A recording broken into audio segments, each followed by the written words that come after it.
तो आज का जो बाइडेन का दौरा कितना अहम है। आज जो बाइडेन बस पहुंचने वाले हैं, नेतन्याहू और बाइडेन की मुलाकात महाविध्वंसक विषाद बिछाने वाली है। क्या होने वाला है ये आप जानिए। आज इजराइल दौरे पर जा रहे अमेरिकी राष्ट्रपति जो बाइडेन और नेतन्याहू की मुलाकात होगी।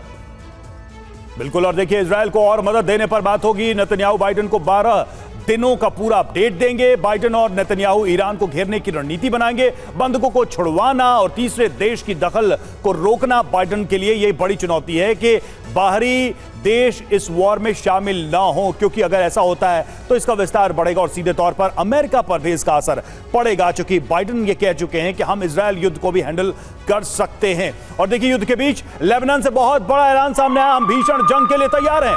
लेबनान ने यह कह दिया है कि हम वॉर के लिए तैयार हैं, हम बड़े युद्ध के लिए तैयार हैं। तो देखिए जिस बात की आशंका और जिस बात का डर बना हुआ है वो धीरे धीरे सामने आ रहा है। ईरान कह रहा है कि वक्त खत्म हो गया, लेबनान कह रहा है हम बड़े युद्ध के लिए तैयार हैं, सऊदी में बैठकें चल रही हैं और दूसरी तरफ जॉर्डन में भी प्रदर्शन चल रहा है, सरकार के ऊपर जबरदस्त दबाव।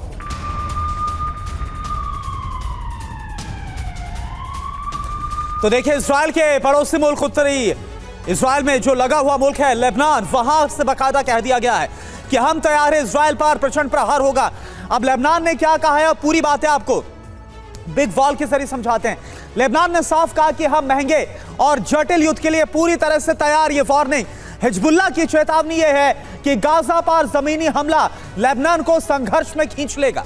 बिल्कुल, और लेबनान की तरफ से हो रहे हमले के बाद सीमा पर तनाव चरम पर है, टेंशन बढ़ी हुई है। लेबनान की तरफ से बॉर्डर एरिया में दागी गई एंटी टैंक मिसाइलें और वहां पर भी इजरायली सेना आईडीएफ मौजूद है। लेबनान की आर्मी और हिजबुल्लाह के लड़ाके लगातार हमला कर रहे हैं। इजरायल का दावा लेबनान के हर हमले पर कर रहे हैं जबरदस्त पलटवार, और ये बड़ी तैयारी की बात कर रहे हैं। और देखिए और क्या कहा जा रहा है, लेबनान की तरफ से कहा गया है हम महंगे और जटिल युद्ध के लिए तैयार हैं। तो ये जो अब देखिए ये कुछ बिसात है जो बिछती हुई साफ तौर पर नजर आ रही है। इस बीच एक और बड़ी खबर, इजराइल सीमा पर ब्रिटेन ने युद्धपोत भेजा है। ब्रिटेन ने युद्धपोत को रवाना किया। भूमध्य सागर यानी मेडिटेरियन सी में तैनात किए जाएंगे ब्रिटिश युद्धपोत। तो पहले से आपको पता होगा कि पहले से अमेरिकी युद्धपोत यहां पर तैनात है, यूएसएस जेराल्ड, और इसके बाद अमेरिका का आइजनहावर, और अब ब्रिटेन की तरफ से भी ऐसी तैनाती।